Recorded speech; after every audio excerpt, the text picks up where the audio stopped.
The wind in Dry Creek Crossing carried more dust than hope that spring, and by noon, even the shadows had stopped moving.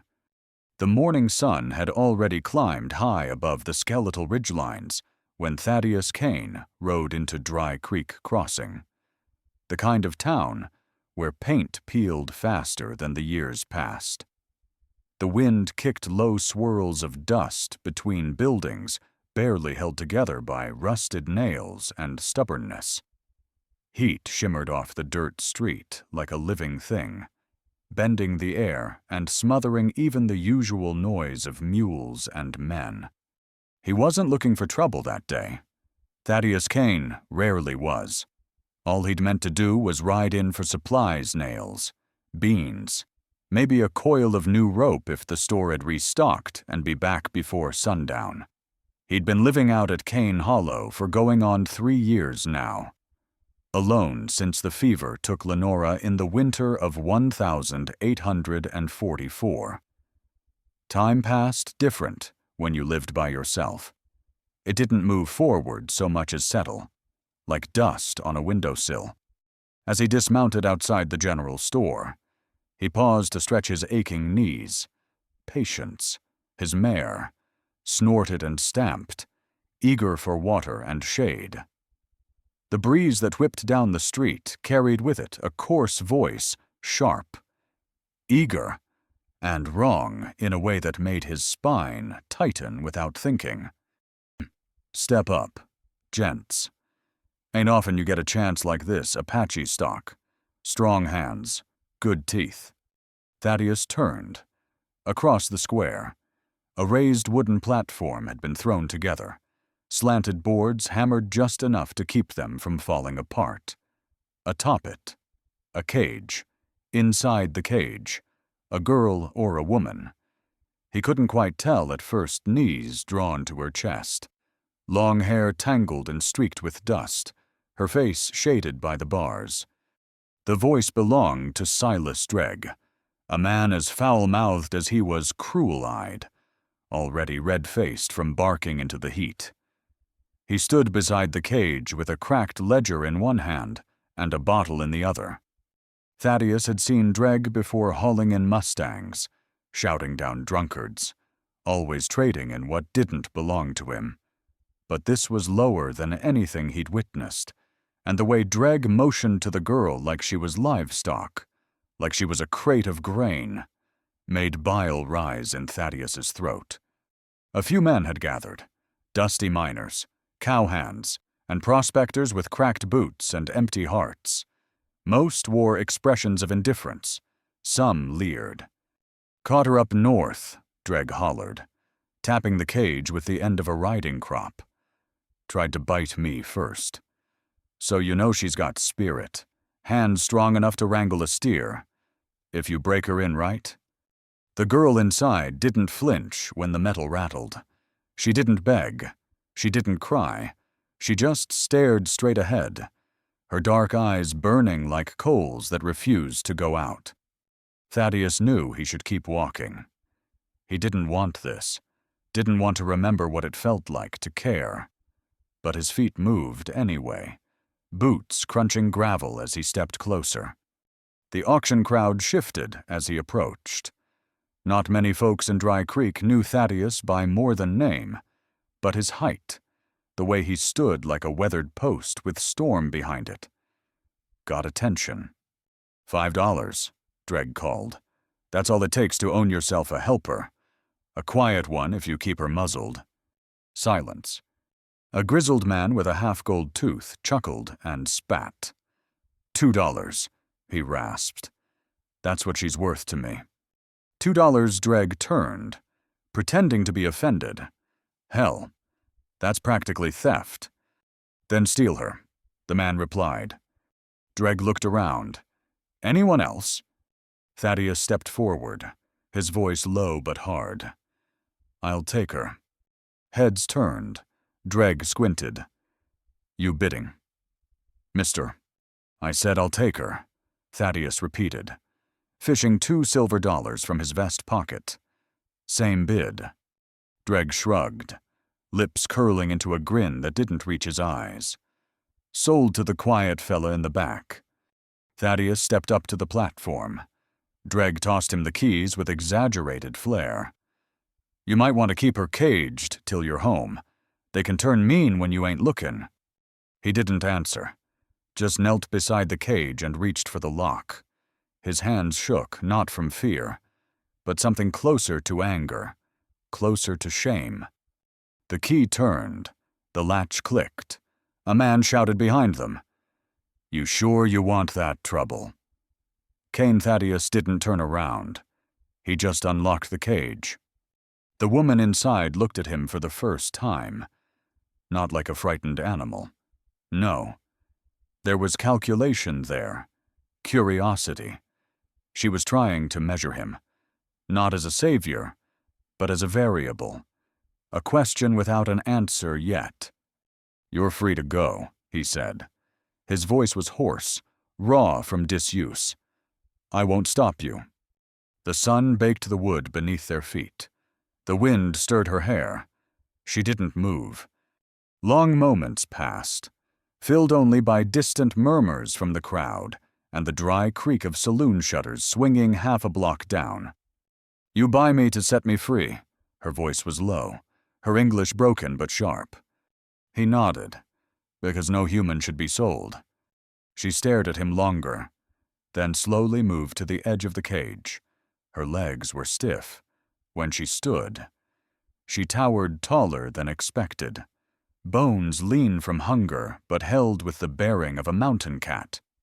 Her dress was torn, dirt-streaked, but she wore it like armor. She stepped down off the platform with silent feet and paused. "Where do we go?" she asked. Thaddeus glanced at the townsfolk. Most had wandered off, disappointed in the lack of spectacle. Still, eyes lingered. The town wasn't kind. It never had been. He looked north, to the trail leading home. "I've got a ranch, Cane Hollow, 20 miles up the ridge." He hesitated, then added, "You can stay a while, until you decide what comes next." She nodded once. "I stay, for now." They rode out of Dry Creek before the sun dipped behind the ridge. No one followed. No one stopped them. But Thaddeus felt it.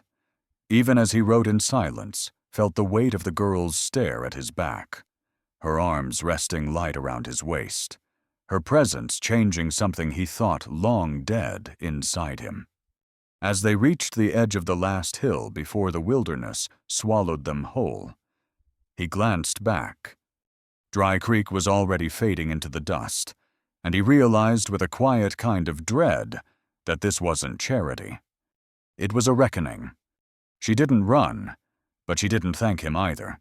She only looked at the trail north, then back at him, and said, "If I follow, it's because I choose to, not because I owe." The land beyond Dry Creek had no fences, no mercy, and no forgiveness, just space for a man and a woman to stay strangers if they wanted. As the sun began its slow descent, long shadows stretched across the desert like reaching fingers, twisting over thorn brush and jagged stone. The air held a dry silence that settled into the lungs and stayed there. Somewhere, far off. A hawk cried out once, then vanished behind the bluffs. It was a land meant for beginnings and endings, no place in between. Thaddeus Kahn rode with his eyes on the trail, his hands loose but ready on the reins. Behind him, Tala Nataani sat upright, not leaning into him, her arms merely touching his coat as needed to keep her balance. Her silence wasn't the silence of fear. It was something older, harder, something that had nothing to do with him, and everything to do with where she'd come from and what she'd lost. He'd known grief, but her kind was different. His came from a slow goodbye, the kind that unfolds across fevered nights and buried hopes. Hers had arrived in smoke and thunder, in fire and boots and the sound of screaming that ends too soon. They hadn't spoken much since leaving the town, and neither had tried to. There wasn't much to say when words hadn't earned their place yet. But still, her presence shifted the air. She was not Lenora. She would never be. And yet, Thaddeus couldn't help noticing the way she rode without complaint. The way her eyes never blinked at the wind. The way she scanned the landscape like it might rise against her. "Your woman," she said finally, her voice cutting into the silence like a blade across old rope. "She die." Thaddeus nodded. 3 years ago? Fever. She's strong. Yes. You have children. He hesitated, then shook his head. We tried. Lost them before they ever drew breath. Tala was quiet for a moment, then said, I had 2, boy and girl. When soldiers came, they were hiding in the corn. They did not run fast enough. Her words were simple, not broken, but spare, like she had folded the story down to its bones long ago, just to keep breathing. Thaddeus swallowed the dry in his throat. I'm sorry. You not do it, she said, almost without feeling. You not wear blue coat. No, but I still hate it happened. They reached a shallow pass where the trail narrowed between 2 cliffs. Here the air cooled slightly, and the scent of juniper and crushed rock filled the space between them. Tala raised her chin and looked to the west, her face unreadable. He could feel her tension, not fear, but readiness. If he turned on her now, she'd vanish into the brush before he could draw breath. She was watching not just him, but the country, like it might give her a sign. She belonged to this land more than he ever would. The sky turned bruised purple by the time the trail crested and opened into Cane Hollow. From the ridge, the view spilled wide, a basin carved by time and storms, where dry grass bent beneath the wind and a string of cottonwoods lined the dry creek bed, like sentries. In the distance, smoke rose from the chimney of a modest log cabin, its shape hunched but stubborn against the landscape. That's it, Thaddeus said. Tala made no sound. She simply looked. He led them down the slope at a careful pace, guiding patience through the switchbacks as dusk settled deeper. By the time they reached the gate, the sky had darkened to indigo, and a few early stars blinked uncertainly overhead. The cabin was small, a man's place, built without thought for company. 1 room and a lean-to barn. The corral sat half-finished, and the garden had given up weeks ago. Thaddeus dismounted and held the reins as Tala slid down on her own, not waiting to be helped. She stood in the yard and looked around with a hunter's eye. She wasn't admiring, it was assessment. What tools? What paths? What walls? What escape? Every angle held a threat until proven otherwise. I'll get her settled, Thaddeus said, leading the mare toward the corral. She'll be glad to be off the trail. Tala didn't answer. She drifted toward the porch and stopped, gazing at the door. Inside, the air smelled of ash and old pine, a simple table, 2 chairs, a cold hearth on the far wall. A bedroll still rumpled from that morning. Everything was functional. Nothing was warm. Tala stepped in after him, slowly, carefully. Her eyes took in the details, a tin cup on the shelf, a cracked mirror above the wash basin, a Bible with a broken spine.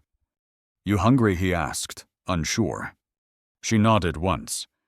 He didn't know what she was used to, so he did what he could: beans, hardtack, coffee boiled until it was bitter. She watched him the whole time, not out of mistrust, but like she was watching a foreign bird try to build a nest.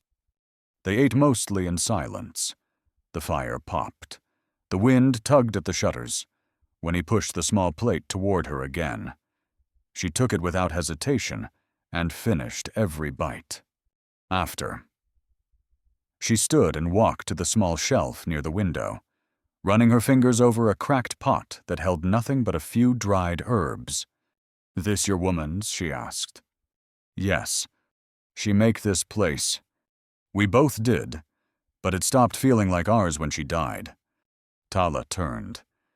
"You sleep here?" "I usually sleep in the barn. Easier for mornings. You can take the bed. It's warmer." She considered him for a long moment. "I used to sleep on stone. I can take floor." "It's not about what you can take," he said gently. "It's what you deserve." That stopped her. She moved to the bed slowly, like it might bite. She didn't sit, just stood over it, looking down. "You think I am weak," she said. "No," he replied, firm. "I think you're dangerous, but you're tired." She nodded again, this time without looking at him. "I won't lock the door," he said. "I won't stand in your way." "I know," she replied. "If I want to go, I go." He nodded. He stepped outside to give her space, leaning against the porch post as the moon climbed higher. The air was cold now, the kind that pinched the skin and made every sound travel farther. Inside, he heard the floor creak once, then nothing. Later. He returned to the cabin to find her asleep on top of the covers, wrapped in a wool blanket she must have pulled from the chest. Her breathing was soft, even. Her hand rested near the edge of the bed, palm open, fingers curled inward like she was holding something in a dream. He didn't wake her. Instead, he stoked the fire back to life and took his seat near the hearth. He sat there long into the night, listening to the wind circle the house and wondering just what sort of story he'd started writing when he said, "I'll take her." He didn't know her yet. Not really. But there was something about the way she sat in silence and yet filled the whole room. She was not a shadow. She was not a ghost. She was flame, quiet now, but not for long. She looked at the cabin below, then at the horizon beyond it. "This place carries ghosts, but I want to see if it can carry me too." The cabin still smelled like the woman who died there. Lenora Kane and Tala felt it before the door ever opened. She didn't know her name yet, not until Thaddeus spoke it days later. And even then, the name held no picture, just a feeling. It hung in the walls like the last notes of a song, not mournful exactly, but unfinished. Tala had learned, long ago, that some spaces held ghosts, not spirits with faces or chains, but memories that clung to air and pine wood and kept things from being clean. By morning, the fire had burned low. Thaddeus had gone out to the barn, and she'd woken alone. There was bread stale, but enough on the table, and water in the basin. She didn't eat right away. Instead, she walked the cabin slowly, hands brushing surfaces. She was looking for signs of how people lived, how they moved.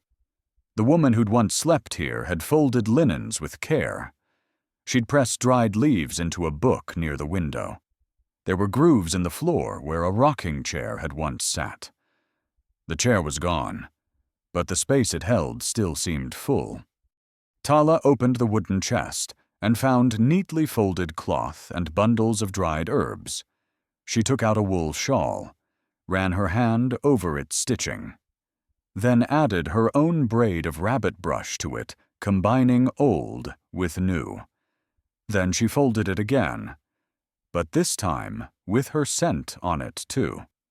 The wind pressed against the windows. It smelled like distant smoke and brittle earth. She stepped outside, eyes adjusting to the wide brightness. Morning sun streaked across the hills, bathing the land in a quiet gold.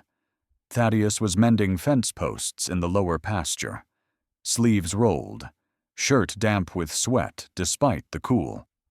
He looked up when he saw her and straightened, brushing dirt from his palms. "You sleep all right?" She nodded. "The wind sings. I hear it. Sometimes it keeps me awake," he said, looking past her to the cottonwoods. Too many voices. She walked down toward him, stopping beside a weathered post that leaned like a drunk against a friend. She nudged it with her toe. "This. Not strong." "No," he agreed. "Rot got to it. I've been meaning to fix it." She turned to him, then pointed towards the shed. "You have saw." He blinked. "You want to help?" "I stay here. I work," she said simply. "I do not lie in bed like rich wife." He chuckled softly, shaking his head. "You're not rich, and I'm not your husband." "Good," she said, already walking toward the shed. "Then we owe each other nothing." That was the start. Over the next few days, they worked side by side, at first, without speaking. Tala repaired the roof of the chicken coop with woven bark and pitch. She cleaned out the garden bed and dug wild carrots from the hillside. When Thaddeus returned from a long ride to check on straying cattle, he found 2 rabbit pelts stretched on boards behind the cabin and dinner already cooking over a low fire. He asked her once where she learned to do these things. She only answered, "Before soldiers. I was someone. I remember how to live. At night." She sat near the fire with a strip of buckskin in her lap, weaving it into a tight braid. Her fingers moved quick, restless. Her eyes sometimes drifted to the bookshelf, where only 3 volumes rested, 1 Bible, 1 Shakespeare, 1 ledger. "You like books," she said one evening. Thaddeus nodded. "Used to read to Lenora. When the weather kept us in." She liked the way words sounded when they were read out loud.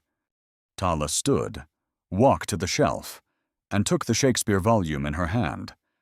She turned it carefully, thumbing pages with reverence. "What is this?" she asked. "Poems," he said. "Old ones. They don't always make sense, but they mean something, even when you don't understand every word." She pointed to a line, her finger steady. "This word. What does it mean?" He leaned forward. "Eternal. It means forever. Something that lasts." She was quiet, then said, "My name. Tala means blossom that never dies." He smiled, the kind of smile that starts in the eyes. Then it's the same word. She looked at the page again. "Then I am eternal." The next morning, she woke before him. She pulled the book from the shelf again, sat near the fire, and began tracing the letters with her fingers. She mimicked the shapes on a scrap of cloth, forming them slowly, stubbornly, again and again. When Thaddeus stirred, he saw her there, whispering the sounds to herself. "You want to learn?" he asked. "I want to speak many ways," she said, "yours and mine." So he taught her. Each night, he gave her new words: fire, sky, trust, home. She repeated them back, mouth careful on the syllables. Sometimes she laughed at how awkward they felt. Sometimes she corrected him when he stumbled over her tongue. It was a quiet blooming. Not love, not yet, but something rich and growing between them, slow as sap rising through pine. One evening, as the sky bruised into twilight, he sat beside her with the old ledger. She turned a blank page and pressed the charcoal to it, writing with care. He leaned over. "You wrote your name." "Yes," she said. "And yours?" He looked. "Tala, Thaddeus, Cain." She smiled. Now we both on the page. A wind stirred the shutters just then. tapping them gently against the wall like a polite reminder. Neither spoke for a while. They simply sat in the hush, firelight flickering across their faces, the shadows between them thinner than they had been days before. She set down the book and met his eyes. "You think I can stay?" His voice was low. "I think you already have." And in that stillness, something shifted, not loudly, not with any grand declaration. But it was there. The air felt warmer, the space less hollow. She laid her head back against the chair, the fire painting her cheek in soft amber light. He turned the page of the book but didn't read aloud. Instead, he just watched her, letting the moment sit between them like a quiet pact. She stared at the words she had written on the page. Then, without looking at him, she whispered, "Show me how to keep learning, even when you're not here." Autumn arrived in Cane Hollow, not with a chill, but with the whisper of something about to change, like breath held before a vow. The sun was still warm, but its warmth had turned dry, filtered through thinning leaves that rustled like old paper. Gold and russet hues crept across the cottonwoods lining the creek bed, and every gust of wind carried a few more down, leaving the limbs increasingly bare. There was a stillness to the land, a waiting. The same kind of waiting that came before the first snowfall, or a long-anticipated word left unspoken. Tala had begun hanging herbs by the cabin window: wild sage, rabbit brush, and something she called snake root, which smelled sharp and bitter. She said they were for sickness, though none of it had come yet. Thaddeus watched her from the porch one morning, admiring the way she tied each bundle with steady hands, her movements confident and without fuss. She did not ask permission. She did not explain herself unless asked.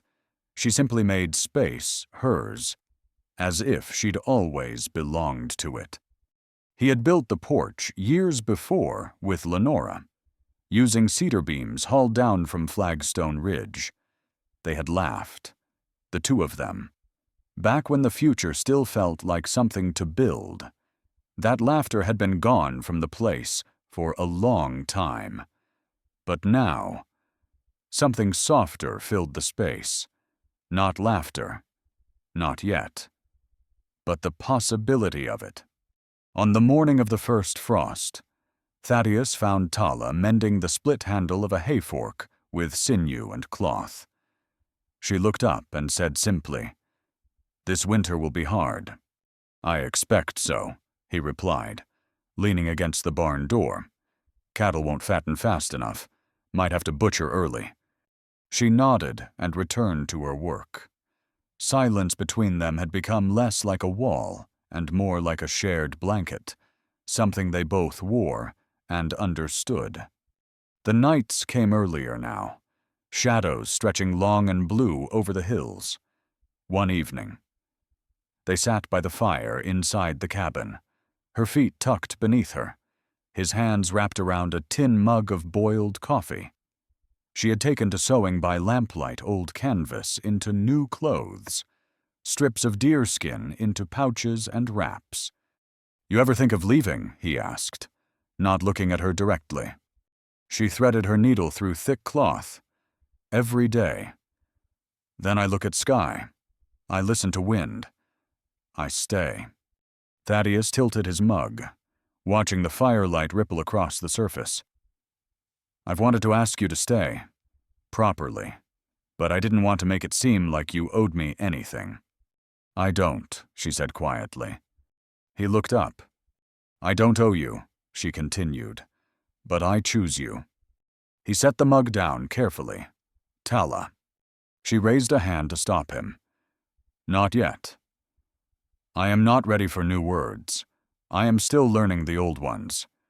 That night, sleep came late, and when it did, Thaddeus dreamed of water, clear and running over stone, and of a flower blooming where fire had once burned the soil.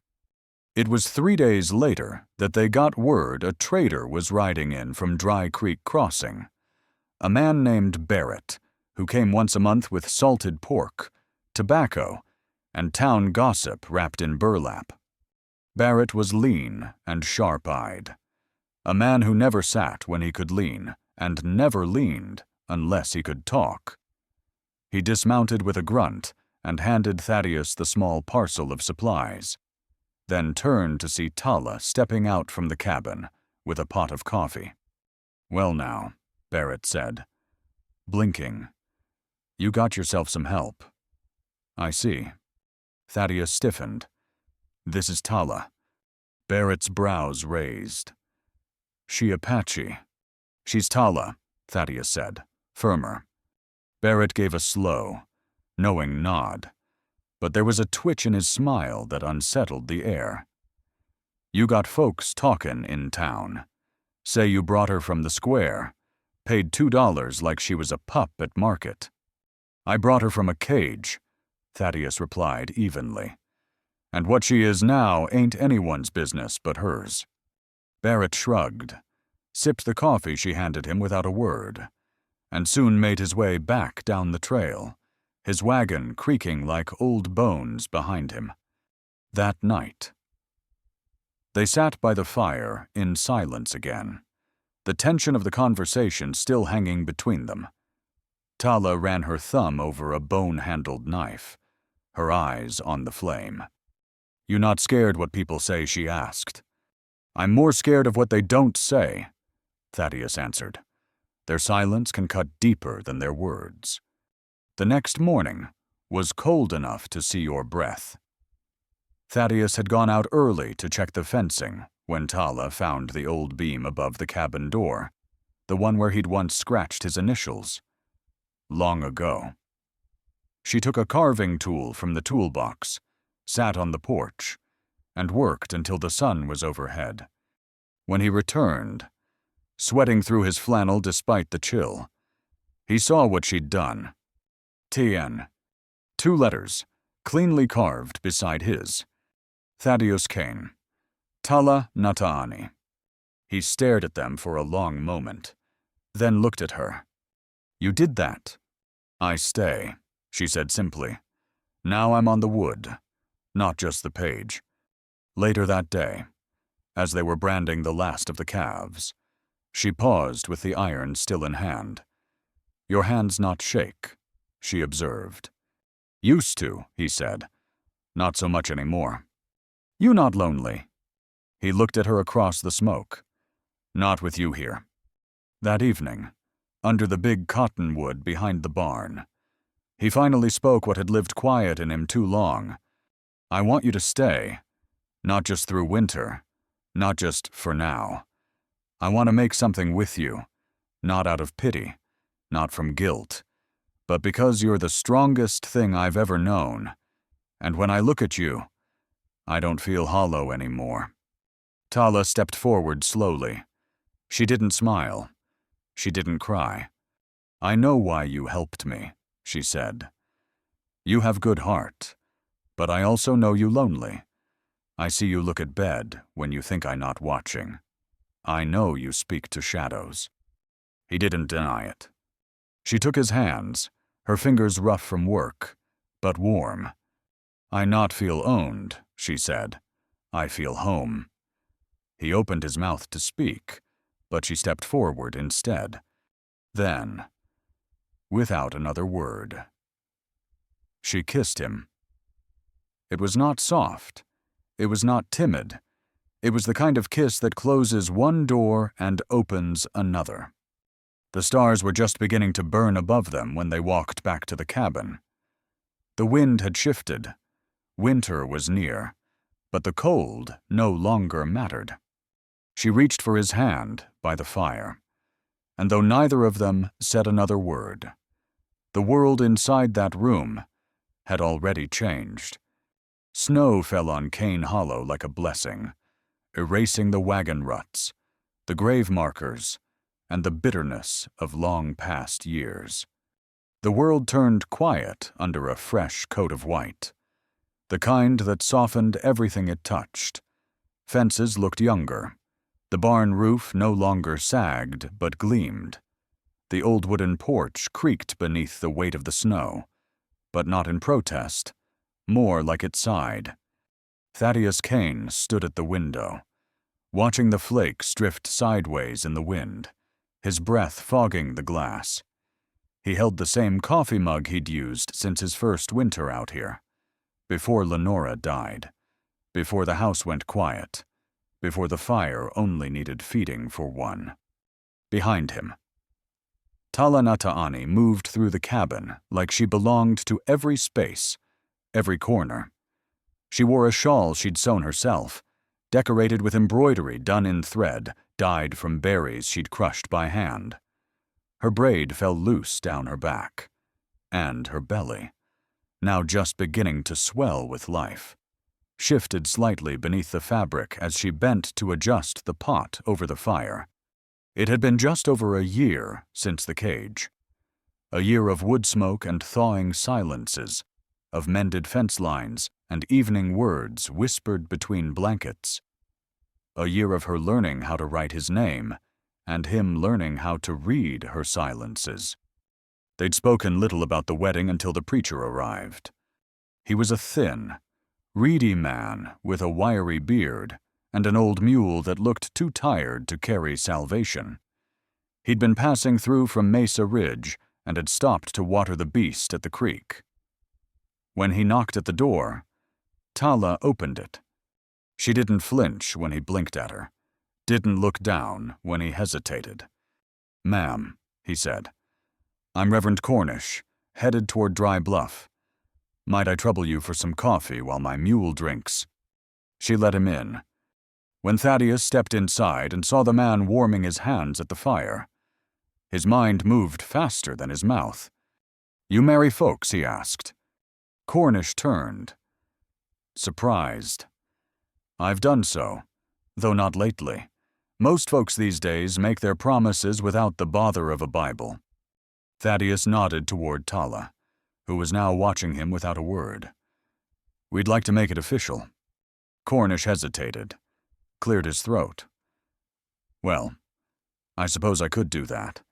I don't carry vestments, but I got the book and the words." Tala spoke then.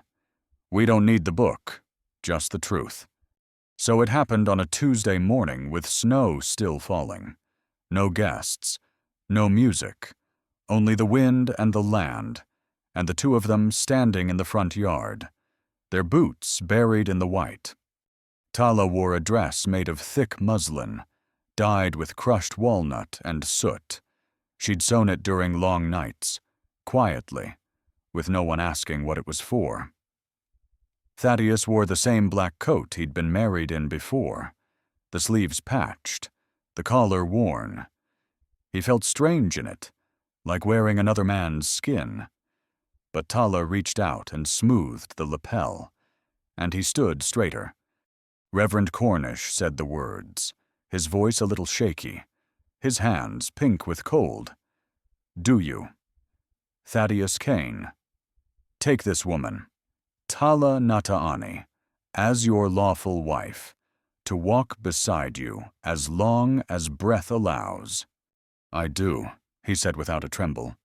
"And do you, Tala Nataani, take this man, Thaddeus Kane, as your husband, to build with, suffer with, and hold through storm and sun?" Tala looked at Thaddeus with eyes that had seen fire, hunger, and sorrow. "I do," she said. Cornish blinked twice, then nodded. Then by the authority of the book and the territory of New Mexico. "You are husband and wife." Thaddeus slid his mother's gold ring, one of the few things of value he still possessed, onto Tala's hand. It fit as if it had waited, just for her. They didn't kiss, not in front of the preacher, not in front of the wind, but they held each other's hands so tightly that even the cold couldn't get between them.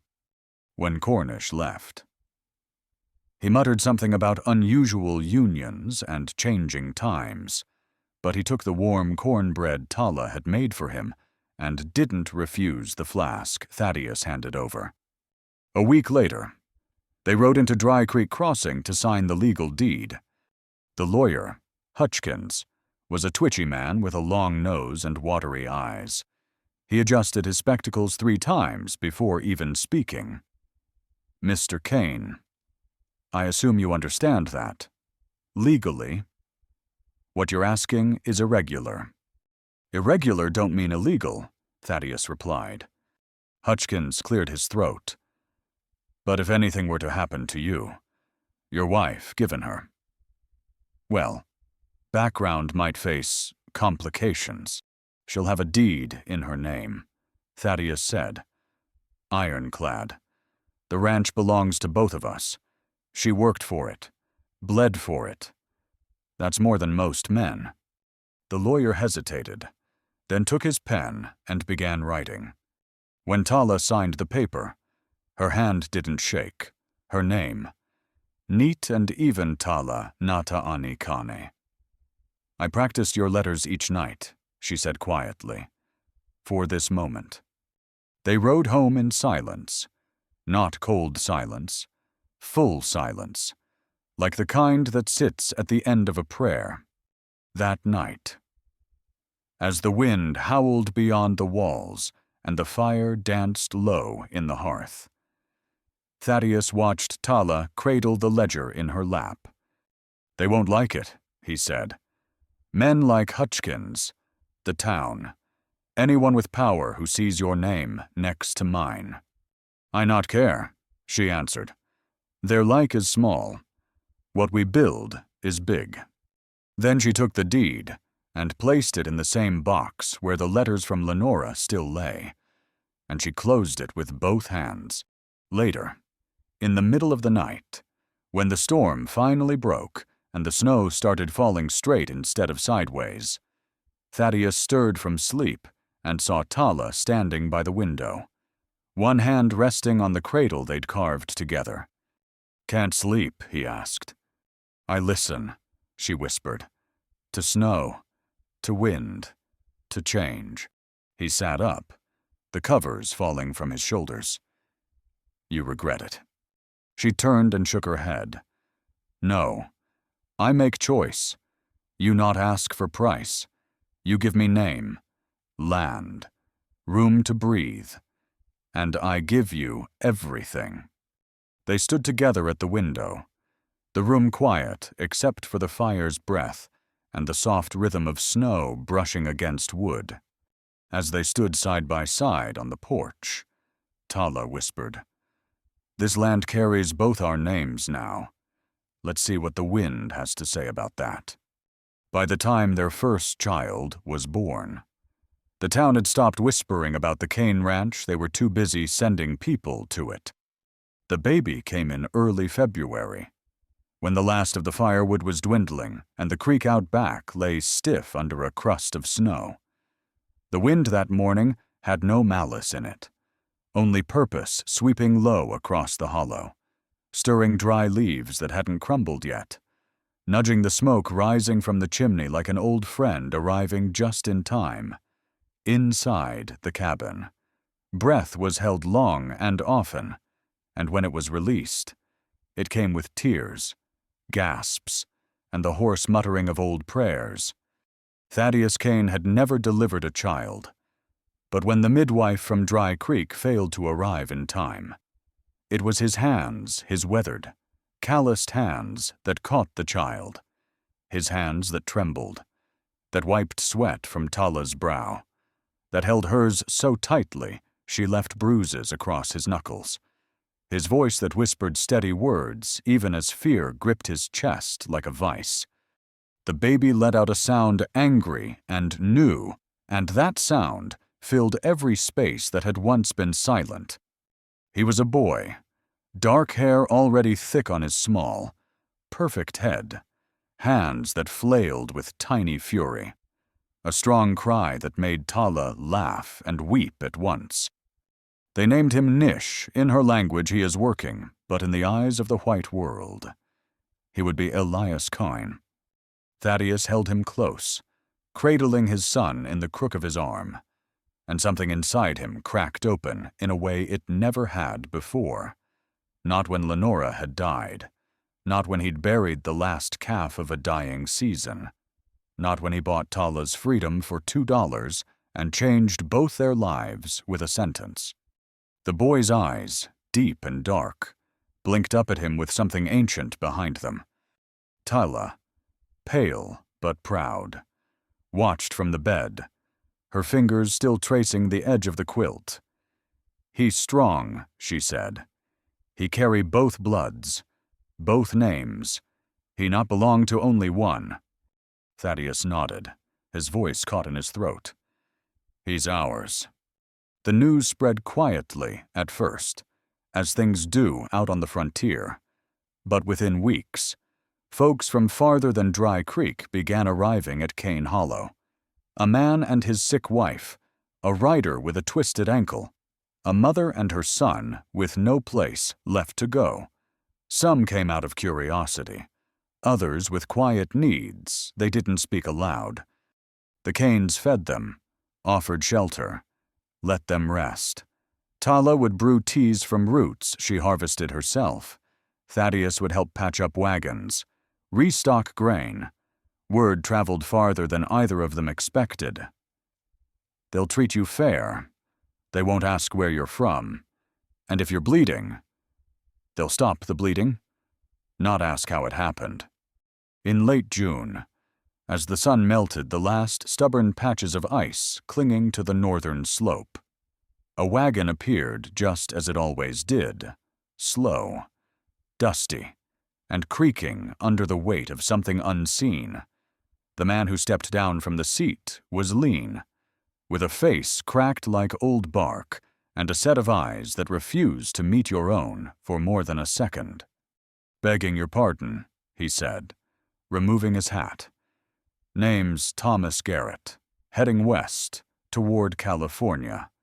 But my wife, she's taken poorly, fever or something worse. Might we stay a spell?" Thaddeus didn't answer at first. He looked toward Tala, who had already stepped from the cabin with a damp cloth in one hand and a soft wrap for the children in the other. "We have room," she said before he could speak. "Bring her inside." Garrett nodded, visibly relieved, and called for the children, two small figures who had been hiding beneath the wagon tarp. They clung to their mother as Tala led her gently inside. For 3 days, they stayed. During that time, the children laughed for the first time since crossing the border. Thaddeus helped Garrett repair a wheel, and Tala nursed the woman's fever with a mixture of boiled mint and bark on the last evening. As the sun bled out across the horizon, and Elias sat chewing on a strip of leather in the shade of the porch, Thomas Garrett pulled Thaddeus aside. "I don't know how to thank you," he said. "Most folks, well, most wouldn't have opened their door." Thaddeus studied him for a moment, then said, "Most folks aren't building something worth remembering." Garrett shifted awkwardly, his eyes drifting toward the cabin. "Your wife. She Apache, ain't she?" Thaddeus said nothing. "I don't mean offense," Garrett continued quickly. "It's just, well, people talk. Say you gave her land. Say you married her legal. Say your boys got her blood." Thaddeus straightened. "My wife is the finest person I've ever known. Anyone with a problem can take it up with me. Directly." Garrett raised both hands. "No offense meant. Friend, just you're braver than most." "I ain't brave," Thaddeus said. "I just don't want my son growing up thinking the world's too stupid to see the worth in his mother." When the Garretts left the next morning, Tala handed them a bundle of food-dried apples, smoked meat, and small rolls made from cornmeal and honey. "Your children will remember kindness," she said softly, "even if world forget." Later that week, Thaddeus sat on the porch with Elias in his arms. The boy was growing fast, already crawling, already trying to shape words with his mouth. He babbled to the wind as if it might answer. "He'll speak both tongues," Tala said, brushing her fingers through the child's hair. "He'll know which to use and when." Thaddeus nodded. "It'll make him strong." She turned to him, eyes thoughtful. "You think others will see that his strength?" He paused. "Some will, some won't. But he'll carry the truth in his bones, no matter who denies it." That night, Elias pointed at the sky, his tiny hand waving toward the dark stretch of stars above. "What's that one?" Thaddeus asked. Tala sat beside them, cradling a mug of warm milk. "In my people's stories, that's the coyote's trail. He runs between worlds, steals fire, tricks death." Thaddeus chuckled. "Sounds like our son already." Elias giggled as if he understood. As the stars blinked into the night sky, Tala placed Elias in Thaddeus's arms and said, "You were alone. I was hunted. But look now, we are surrounded. And now the wind has quieted, the fire has dimmed to coals, and the saddle creaks no more. The trail behind us long settled under dust and memory, and the tale of Cane Hollow rests in the hush of twilight like an old letter, folded, tucked inside the pages of a forgotten journal. There are stories that scream to be heard, and others, like this one, that hum low beneath the surface of things, whispered through the bones of cabins, through hoofprints half covered in snow, through wild flowers that rise in the spring, whether anyone is watching or not. We do not speak often of the forgotten woman who chooses to stay, who learns not just to survive, but to build. And we speak even less of the man who sees her not as property, not as burden, but as equal and flame. We do not always remember the sound of her voice shaping new words beside the fire, or the way she cradled a child born of two bloodlines, two bruised histories, and called him whole. But that memory exists, like the scent of sagebrush after a storm, like an old iron key left hanging by the door of a house long since turned to timber and ivy. And sometimes, when the sun slips behind the red hills and the wind lifts a handful of dust across an empty field, you can almost hear it, the voice of justice, arriving late, but still arriving. Tired, but intact. A rusted horseshoe nailed to the barn wall, a child's footprint beside a water trough, a piece of beadwork stitched into a white dress that was never meant to stay white. These are the things that remain. Honor, like a buried river, finds its way back to light. Justice, though it stumbles and breaks and bleeds, can still rise wearing a woman's name. Forgiveness grows slowly, like wildflowers through dry clay, but when it blooms, it softens even the hardest ridgelines. There was no gunfight at Cane Hollow, no shootout in town square. But something harder happened. A man changed. A woman healed. A name, once whispered in scorn, was spoken with respect, and written into law beside another name that once stood alone. This land remembers those who listened to its silences, who tended the fence lines and built not with pride, but with mercy. And if you listen close, in the cool hours of the evening, you might still hear the soft thump of baby feet on worn floorboards, or the brush of quills across a new page, or a voice saying, "Teach me more." These are not loud things. These are not easy things. But they are the things that last.